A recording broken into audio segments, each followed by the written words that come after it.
And we could have made them really polished maps, you know, but they wouldn't have meant anything to them, I don't think. So we gave them complete ownership of the project. Each class got to decide their theme. The school gave us the impossible brief, like we want the kids to design the maps and make the maps. We want the maps to look really, really professional. So that was a really difficult thing to get done, but we managed to infuse, I think, quite a lot of passion with them. It was just taking the time with them as well, and it's amazing the effects you had on some of these children just through the making of it. There was 2 children, they're not in this photo, but apparently they've got my biggest problems with concentration and behavioural issues, and they produced the best thing that was on their map, and it was just incredible. There's things, this the river the kids made, and yeah, they got a real kick out of it, and that's something I quite like for exam education.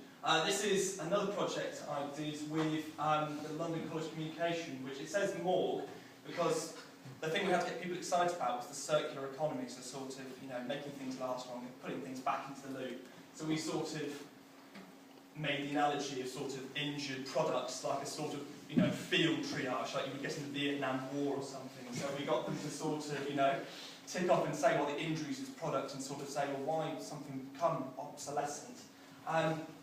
And that worked out quite well, and they came up with some really cool stuff. I mean, someone turned this old cooker on into Mr. Tofu. Someone known Mr. Tofu is this sort of character, these Korean students, this sort of, you know, Asian Freddy the Tiger, no, Tony the Tiger, who's for tofu, and they sort of turned this into characterisation to make it last longer. And that was a really cool thing, sort of let them, you know, give them the tools to do it and let them crack on afterwards. You have to keep an open mind with this one. Follow me.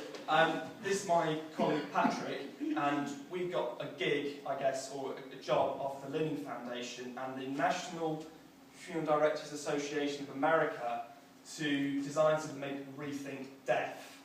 Okay, so this is called I Want to Be Rain. So the idea is that when you die, and it uses cloud seeding, that your ashes will come in this sort of urn thing, it will inflate up, go up again. It's sort of like a celebration thing, like, oh, it's quite nice weather, should we, you know, have a barbecue, send Dad up, and it floats up to the troposphere, the highest point at which clouds form, and it bursts, because it's got sort of mylar pouch, it's got really rubbish tensile strength, and that disperses in the cloud. And this is going out later this month to the world's largest funeral directors conference in Austin, Texas, which is going to be interesting. So that's, you know, getting people excited about rethinking the way death. The other sponsor of this Linning Foundation, and they're really interesting. They do work with improving death care and developing well. I quite like what they're doing. This is a project I did last year. I was designer in residence at the Design Museum, and they had a brief about being resourceful, you know, using what's available. Fricked was basically like, you know, resourceful economy. So me and my colleague Oscar said, oh, why don't we take clay from underneath the Tower Bridge where the museum is and turn it into something? And then it sort of transpired that this part of London had a huge ceramics industry 300 years ago. Oh, why don't we use that reference to the Museum of London, look at all the stuff they've excavated years and years ago, and sort of transformed that into this stuff. And yeah, we sort of turned it to bowls, and this thing's a fish brick. Most of you know who Terence Conrad is. He had this famous sort of product called the chicken brick, and it's sort of 2-part ceramic thing you bake chicken in.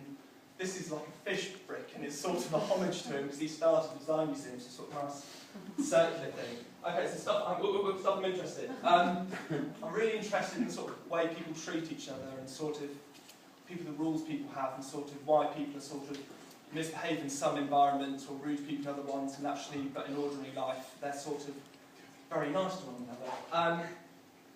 Also interested in the sort of cost of living as well, sort of how people make the most of what they've got and actually how they make it go further, and sort of when there is a bit of surplus, they pass on to someone. This is back up in the Lake District where I'm from.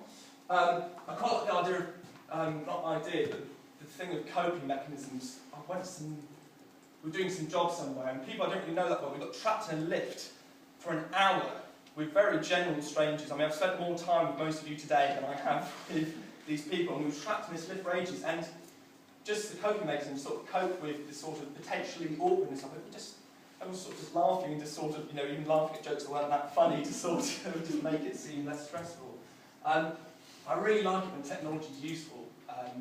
Like this is my father, and this is the first time you saw my brother's baby the first time. And you see, you've got the little photo like you would do on the phone, but this is the first time you got to see it moving. So actually, there's pretty much no design there. It's just an interaction or something. The sort of the difference of seeing a baby moving to seeing a photo is nice, and that's design being useful and getting all the stuff out of the way so you can actually get on with the nice bit.